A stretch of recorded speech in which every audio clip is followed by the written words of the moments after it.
அழகே அழகில் அடுத்த வாரம் என்ன நடக்க போகுதுன்னு ஒரு ப்ரெடிக்ஷன் பார்க்கலாம். அன்பான உறவுகளுக்கு வணக்கங்க. வீடியோக்குள்ளே போகிறதுக்கு முன்னாடி உங்கள் பொண்ணான கையில் ஒரே ஒரு லைக்கை போட்டு சப்ஸ்கிரைப் பண்ணி ஹைக் பண்ணி ஆதரவு கொடுங்க ஃப்ரெண்ட்ஸ். இப்போ நம்ம மதியம் என்ன பண்ணுறாங்க, வீட்டுக்குள்ளே போயிட்டு படுக்க போகிறாங்க. போகிறதுக்கு முன்னாடி பாத்ரூமில் விட்டு முகம்லாம் கை கால்லாம் கழுவுறாங்க. இவர் சுரேஷும் வராரு. அவர் எப்போவுமே அப்படி தாங்க பண்ண போவாங்க. கரெக்டாக பார்க்குறாங்க. நீ உள்ளர போயிட்டியா, சரி சரி போ அப்படின்னு சொல்லி கட்டில் உட்காந்துறாரு. மதியம் வெளியில் வராங்க. வந்ததுக்கப்புறம் அப்படி பார்க்குறாங்களா, என்ன பார்க்குற, ஒன்றும் இல்லையே அப்படின்னு சொல்லிட்டு பார்க்குறாங்க. காலு ஷாக்ஸோடு இருக்குது. என்ன பார்க்குற, ஷாக்ஸோடு வந்திருக்கேன் தானே, நான் கலட்டியிருப்பேன், நீ இருக்க வந்து நான் இங்கே உட்காந்துருக்கேன், நான் ஒன்றுமே சொல்லலையே, ஏன் இப்படி சலிச்சுக்கிறீங்க அப்படின்னு மதிய சொல்ல, ஏய் நான் என்ன சொன்னேன், நானும் ஒன்றும் சொல்லலை, அதுக்கு நீ ஏன் சலிச்சுக்கிற, அப்பா சாமி ஆளை விடுங்க, பாத்ரூமை விட்டுட்டேன் போங்க அப்படின்னு சொல்ல, அந்த பயம் இருக்கணும் அப்படின்னு போக, ஓ அந்த பயமா இருக்கட்டும்டி, நேரங்காலம் வரும் அப்போ நான் வச்சுக்கிறேன் அப்படின்னு மதியம் நினைக்கிறாங்க. அடுத்து இந்த பக்கம் பார்த்தீங்கன்னா பாக்கியராஜிட்ட தன்னோட ஆசையை சொல்லிடுறாங்க. கரெக்டாக 12 மணி ஆகுது. நீ ஆசைப்பட்ட மாதிரி நம்ம ஊரை சுற்றி பார்க்கலாம், கிளம்பு அப்படின்னு சொல்ல, என்னது கிளம்பா, ஐயோ அதெல்லாம் வேணாம் அப்படின்னு சொல்ல, என்ன மதி, ஆனால் பாப்பா இருக்கா, அவளை விட்டு எப்படி வர முடியும், அட கிளம்புமா அப்படின்னு சொல்லிட்டு என்ன பண்ணுறாங்க, 2 பேரும் கிளம்புறாங்க. ஐயோ அப்புறம் எந்திரிச்சானா அம்மா திட்டிவிடும், நான் பிள்ளைய தூக்கு, நான் கொண்டையே தம்பி வீட்டில் விட்டு வரேன், தம்பி ரூமில் விடுறேன் அப்படின்னு சொல்லிட்டு பிள்ளைய தூக்கிக்கிறாங்க. பாக்கியராஜை பார்க்குது, எங்க வேணாங்க நீ சும்மா இரு மலரு அப்படின்ட்டு மெல்ல போய் கதவை தட்டுனா, அது தொடக்குன்னு கதவை திறந்து போகுது. இங்கிட்டும் 2 பேரும் தனித்தனியாக படுத்துருக்குறாங்க. நடுவில் யாரும் வந்துடக்கூடாதுன்னு தலாணி வேற போட்டு படுத்துக்கிறாங்களா. உள்ளுக்கு போகல, கதவை தட்டுறாரு சுரேஷுன்னொன்னே டக்குன்னு மதி தான் முழிக்கிறாங்க. யார் வாங்க அப்படின்னு கூப்பிட, மலரும் உள்ளக்க போது, வாங்க மலருக்கா என்ன அப்படிங்கிறாங்க.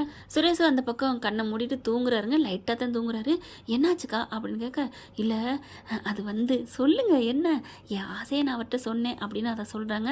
12 மணி ஆயிடுச்சு, அவளை கூட்டிகிட்டு போயிட்டு வந்துடுறேன், அதுக்குள்ளே இவ எந்திரிச்சிட்டானா கொஞ்சம் பார்த்துக்க.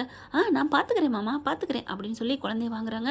தம்பிக்கிட்ட சொல்லலான்னு இருந்தேன் அதான் அப்படிங்கல, ஐயோ என்ன மலரக்கா நான் பார்த்துக்க மாட்டேன்னா என்ன, அவர் பாவம் வேலை முடிஞ்சு இப்போ தான் வந்து தூங்குறாரு, அவரை எழுப்ப வேணாம். மதி எப்போ இருந்து இவர் என்னக்கா, நான் உண்மையை சொன்னேக்கா, டயர்டாக வந்திருக்காரு, அவரை எழுப்பாதீங்க, நான் பாப்பாவில் பார்த்துக்கிறேன் அப்படின்னு சொல்லணுன்னே இவங்க 2 பேரும் கிளம்பிடுறாங்க. அக்கா சுடிதாரில் கலக்குறீங்களே அடி விழு அப்படின்னு சொல்லிட்டு 2 பேரும் கிளம்பிடுறாங்க. மதியை பார்க்குறாரு சுரேஷ், இவ்வளோ நல்லவளா, நம்ம ரெஸ்ட் எடுக்கணும்ட்டு இவ்வளோதான் பேசுகிறா, பரவாயில்லையே அப்படின்னு சொல்லிட்டு யதார்த்தமாக அப்படின்னு திரும்புகிறாரு. பார்க்குறாங்க பாப்பா தூங்கிக்கிட்டு இருக்கு. இது என்ன இது எப்போ அப்படின்னு ஒன்று தெரியாத மாதிரி கேட்க, மதி பார்க்குது. அவங்க 2 பேரும் வெளியில் போகிறாங்களாம், அதனால் கொடுத்துட்டு போயிருக்காங்க அப்படின்னு மதி சொல்ல, டே ராகவி அப்படிங்கல, ஹலோ உங்களுக்கு என்ன அறிவு கெட்டு போச்சா, என்னடி மனசில் நினைக்கிறாரு, இப்போத்தே நம்மளை பற்றி புகழ்ந்தா இப்போ நான் டமான்னு கீழே போட்டு உடைக்கிறா அப்படின்னு பார்க்க, என்ன அப்படின்னு கேட்குறாரு. பின்ன என்ன, அவன் நல்லா தூங்கிக்கிட்டு இருக்கா, இப்போ நீங்கள் எழுப்பலாமா, நான் எழுப்பலை கொஞ்சனேன், ஆமாம் கொஞ்சனே ராகவின்னு இப்படி சொல்லுவாங்களா. மதி அப்படி சொன்னோன்னே, சரி விடு இப்போ என்ன அப்படிங்கிறாங்க. அதுவும் இல்லாமல் அந்த பொண்ணு எந்திரிச்சிச்சுன்னா அம்மா எங்க அப்பா எங்கன்னு கேட்டால் என்ன பண்ணுவீங்க, அப்புறம் நேராக உங்கள் அம்மா காதுக்கு போகும், தேவையா இது அப்படின்னு சொல்ல, என்ன எங்கள் அம்மாவை நீ ரொம்ப எப்போ பார்த்தாலும் கெட்டவங்க மாதிரி பேசுகிற, நான்லாம் ஒன்றும் பேசுகிறப்பா சாமி அப்படின்னு சொல்லிடுறாங்க. அடுத்து பார்த்தா இவங்க 2 பேரும் நல்லா ஊரை சுற்றிட்டு வராங்க. பானிபூரி அது இதுன்னு வாங்கி சாப்பிட்றாங்க. அதனால குல்பி ஐஸ் சாப்பிட்றாங்க, மிட் நைட்டு பிரியாணி வாங்கி சாப்பிட்றாங்க, நல்லா ஜாலியாக என்ஜாய் பண்ணுறாங்க. அடுத்து பார்த்தா சரி மணி ஆயிடுச்சு வீட்டுக்கு போமா, எங்க இன்னும் கொஞ்சம் ஜாலியாக சுற்றிட்டு போங்க, எனக்கு இன்னொரு ஐஸ்கிரீம் வாங்கி கொடுங்க அப்படின்னு மலர் சொல்ல, சரின்னு சொல்லிட்டு ஆசையை பர்த்டே பேபிக்கு உனக்கு எல்லாம் செய்யணும் அப்படின்னு சொல்லிட்டு அதில் போயிட்டு 24 மணி நேரம் பேக்கரியில் போய் கேக் வாங்கி கரெக்டாக கேக் கட் பண்ணுறாங்க. அங்கே நிறைய பேர் இருக்காங்க, ஹாப்பி பர்த்டே சொல்லி வாழ்த்து சொல்கிறாங்க. இங்கே பார்த்தா முழிச்சிடுறா ராகவி, அம்மா அப்படின்னு சொல்ல, நான் மதி இருக்கேன்டா, சித்தி இருக்கேன் அப்படின்னு சொல்ல, எனக்கு அம்மா தான் வேணும் அப்படின்னு ஓவராக கத்த, ஐயோ இப்போ என்ன பண்ணுவீங்கல்ல, சவுண்டு வெளியில் கேட்குது. இவங்க தண்ணி குடிக்க வரவங்க கேட்டுடுறாங்க. மாமியாக்காரி, போதுமே சுரேஷ் என்னடா உங்கள் வீட்டிலேருந்து குழந்தை சத்தம் கேட்குது அப்படின்னு சொல்ல, கதவை திறக்கிறாங்க, லைட்டை போடுறாங்க. பார்த்தா ஆடி போகிறாங்க. இந்த பிள்ளை கண்ணை தேய்ச்சி அழுதுகிட்டு இருக்குது. 2 பேரும் அப்படியே தட்டி கொடுத்துட்டு இருக்காங்க. என்னடா நடக்குதுங்க, ஒன்றும் இல்லை, அம்மு எங்கள் கூட தூங்கணும்னு சொன்னா, அதனால தான் கூப்பிட்டு வந்தோம் அப்படி சொல்ல, உங்கள் கூட தூங்க வந்துட்டு அப்புறம் ஏன் அழுகுறா, ராகவி ப்ளீஸ்டா, அம்மா வெளில போயிருக்காங்களே, ஏதாவது தெரிஞ்சால் ஆஞ்சுப்படும் பாட்டி, கொஞ்சம் அழுகை அடக்கேன், இந்த பிள்ளை தூக்கத்தில் இருக்கிறதுனால ஒன்றும் பண்ண முடியல, மறுபடியும் அழுகுது.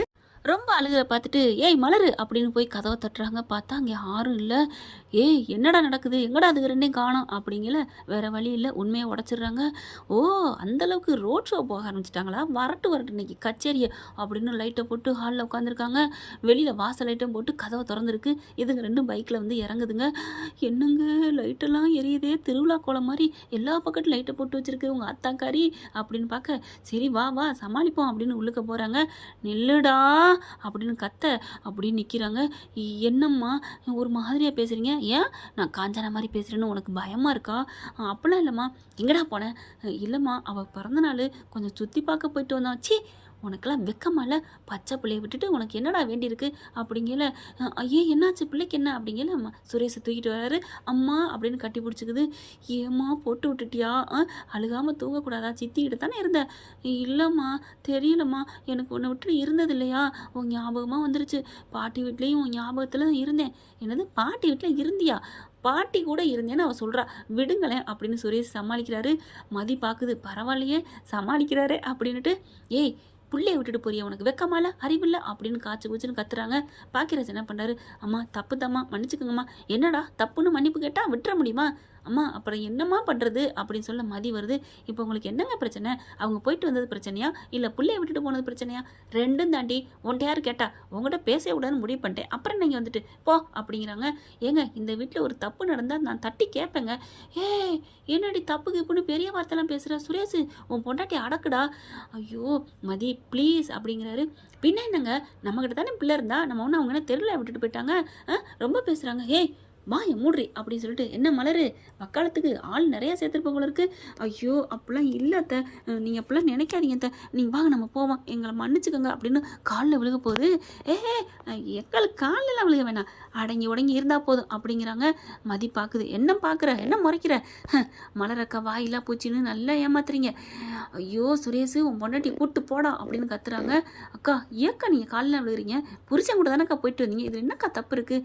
ஐயோ மதி சும்மா இரு, அட போங்கக்கா சும்மா இருன்ட்டு புருஷன் சம்மதத்தோடு போயிட்டு வந்திருக்கீங்க, என்னமோ அடுத்த வீட்டு புருஷனோட போயிட்டு வந்தேன். ஐயோ பகவானேன்னு காதில் பொத்துது அந்த அம்மா.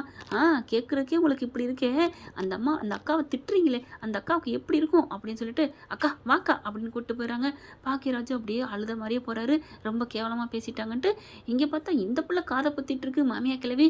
மாமனார் என்ன பண்ணுறாரு, வா நம்ம இதெல்லாம் நம்ம காலம் போன கடைசியில் அனுபவிக்கணும்னு இருக்குது, இன்னும் அவங்களுக்கு 20 வருஷம் இருக்குடி, இதுங்க இப்போவே காலம் போன கடைசின்ட்டு போகுதுங்க. அடுத்து சுரேஷ் மதியை பார்த்து முறைக்கிறாரு. என்ன என்ன என்ன முறப்பு அப்படியே பார்த்துட்டு, உன்ட்டெல்லாம் மனுஷன் பேசுவாங்களா அப்படின்னு போய் படுக்கிறாரு. மதியம் போய் படுக்குது. ஏன் மதி கொஞ்சம் கூட பொறுமையாக இருக்க மாட்டியா, எல்லாரும் வாயை அடக்கிட்டு தானே இருக்கிறோம், ஏன் நீ டப்புன்னு போகிற, வெடித்த வர மாதிரி வெடிக்கிற? இங்கே பாருங்க நான் ஒன்றும் தப்பாலாம் பேசலை, பாவம் இல்லையா மலரக்கா, நம்மக்கிட்ட விட்டுட்டு தானே போயிருக்காங்க, ஒரு புருஷன் முன்னாடி போயிட்டு வருது, அவங்கவுங்க இதெல்லாம் சகஜங்க இந்த காலத்தில் அப்படின்னு சொல்ல, இங்கே பாரு மதி இது எனக்கு புரியும் உனக்கு புரியும், அவங்க வயசானவங்க, ஏதாவது ஒன்று கிடக்க ஒன்றாயிட்டா அவங்க அம்மா வந்து நிற்பாங்க, மலரக்காவுக்கு இப்படி ஆயிடுச்சுன்னு அப்புறம் யார் பதில் சொல்கிறது, மலர் என் புள்ள அப்படி போயிடுச்சு உங்கள் வீட்டுக்கு தானே கட்டி அனுப்பணும் அப்படி இப்படின்னு கேட்பாங்க, என்ன சொல்லுவ? ஓ இப்படி ஒரு லாஜிக் இருக்கோ அப்படின்னு நினைக்கிறாங்க. அதுக்காகத்தான் எங்கள் அம்மா திட்டுறாங்க, வாயை மூடிட்டு தூங்கு அப்படி சொல்ல மதி பார்க்குது. அப்படின்ட்டு என்ன என்ன பார்க்குற அப்படின்னு சுரேஷ் கேட்க, இல்லை விசித்திரமான ஒன்று இப்போ சொன்னீங்களே அதுக்கு தான். என்ன நான் விசித்திரமான சொன்னேன், என்ன சொன்னேன் அப்படிங்கல. ஆமாங்க என்ன சொன்னேன்னு நினச்சி பாருங்கள், வாயை மூடிட்டு தூங்க சொன்னேன். யாராவது வாயை மூடிட்டு தூங்க சொல்லுவாங்களா, கண்ணை மூடிட்டு தானே தூங்க சொல்லுவாங்க அப்படின்னு இவருக்கு வெக்கம் வருது. அப்படின்னு சுரேஷ் ஐயோ அப்படின்னு சொல்லிட்டு திரும்பிக்கிறாரு. நல்லா பயப்பில் வெக்கப்பட்டு தான் சிரிக்கிறாரு அப்படின்னு மதியம் வெக்கப்பட்டு சிரிக்குது. ரெண்டு பேரும் அங்கிட்ட திரும்பி படுத்துட்டு இருக்காங்களா, அப்படி பார்க்குறாங்க. நம்ம ஏன் சண்டை போட்டுக்கணும், ஏன் எங்கிட்ட எதிரும் புதிரமாக இருக்கணும், நேரடியாக மூஞ்சியை பார்த்துட்டு படுத்தாதான் என்ன, கொஞ்சம் கதை பேசிட்டு படுத்தா என்ன அப்படின்னு சொல்லிட்டு ரெண்டு பேரும் கவுண்ட் டவுன் என்றாங்க. 1 2 3ன்னு சொல்லிட்டு திரும்புகிறாங்க. அப்படியே ஒரே மாதிரி திரும்புகிற பார்த்துட்டு ஐயோ அப்படின்னு வெக்கப்பட்டு ரெண்டு பேரும் யூட்டர்ன் போட்டு அங்கிட்டு திரும்பிக்கிறாங்க. ஐயோ அப்படின்னு சொல்லிட்டு வெக்கம் வருது. நானும் திரும்பலை, நீ திரும்பின சத்தம் கேட்டு தான் நான் திரும்பினேன் அப்படின்னு சுரேஷ் சொல்ல, ஹலோ நீங்கள் திரும்பின சத்தம் கேட்டு தான் நான் திரும்பினேன் அப்படின்னு ரெண்டு பேரும் ஒன்றா திரும்பிக்கிட்டு கையை நீட்டிக்கிட்டு பேச, படுத்த வாக்கில் அப்படி தலையை மட்டும் தூக்கிக்கிட்டு பேசுகிறாங்க. ஹலோ என்ன நீ திரும்பினால நான் திரும்பினேன், அதெல்லாம் முடியாது, நீங்கள் திரும்பினால நான் திரும்பினேன் அப்படின்னு சொல்ல, ஐயோ தப்பு தான் சாமி விடு விடுங்க, தனியாக அங்கிட்டு என்ன திரும்புகிறமேன்ட்டு நான் இங்கிட்டு திரும்பினேன். அதே தான் இங்கேயும், நம்ம ஏன் அங்கிட்டு தனியாக படுத்துருக்கணும்னு இங்கிட்டு திரும்பினேன். அப்போது 2 பேரும் அப்படியே வெக்கம் வருது. ஒரே நேர்கோட்டில் தான் இருக்கம்மா அப்படின்னு மதி நினைக்க, நேர்கோட்டில் இல்லை, ஒரே கட்டில் இருக்கிறோம், ஒரே நேர்கோட்டில் இல்லை அப்படிங்கிறாரு. சிரிப்பு வந்துடுது நம்ம ஆளுக்கு. சிரிக்கிறாங்க மதி. சிரிக்கையில் அப்படியே பொறையேறுது. பார்த்து பார்த்து அப்படியே இருமுறாங்க. யார் நினைக்கிறான்னு தெரியலையே அப்படின்னு இருமா அப்படின்னு வேகமாக ஓடி போய் தண்ணி எடுத்தாந்து கொடுக்குறாங்க. தண்ணியை குடிக்கிறாங்க. மெதுவா அப்படின்னு தொண்டையை தடவி கொடுத்துட்டே இருக்கையில் மதிக்கு ஒரு மாதிரி ஆகுது. கையை அப்படியே பிடிக்கிறாங்க. அப்படி இவருக்கு அதை விட ஆகுது. ரொம்ப தேங்க்ஸ் அப்படின்னு சொல்லிட்டு கையை எடுத்து விடுறாங்க. தண்ணி பாட்டிலையும் கொடுத்துட்றாங்க. பார்க்குறாரு, என்ன சொல்கிறதுனே தெரியலை.